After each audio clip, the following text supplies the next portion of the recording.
আমরা বিভিন্ন জায়গায় বিভিন্নভাবে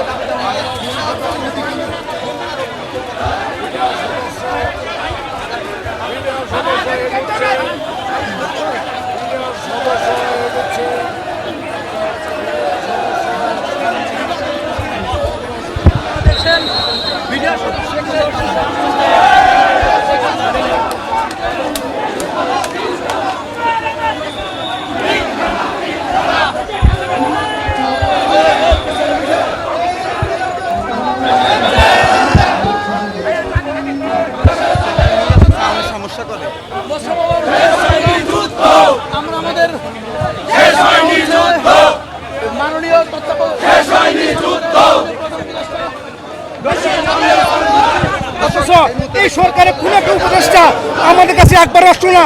আমরা কি এই দেশের নাগরিক না? আমরা কি এই দেশের মানুষ না? এই সরকার, বর্তমান সরকার ইউনূস সরকারকে, ইউনূস স্যারকে বলতে চাই, স্যার আমরা কি মানুষ না? আমরা কি এই দেশের নাগরিক না? আমরা কি সুষ্ঠুভাবে বাঁচতে চাই? বাঁচার অধিকার নেই? আজকে 15 দিন যাবত আমরা লাগাতার কর্মসূচি দিয়েছি। এই সরকারের একটা উপদেষ্টা আমাদের কাছে আসলো না। আমরা বারবার রিকোয়েস্ট করার পরও আসলো না। বাধ্য হয়ে আমরা যমুনা কর্মসূচি দিয়েছি।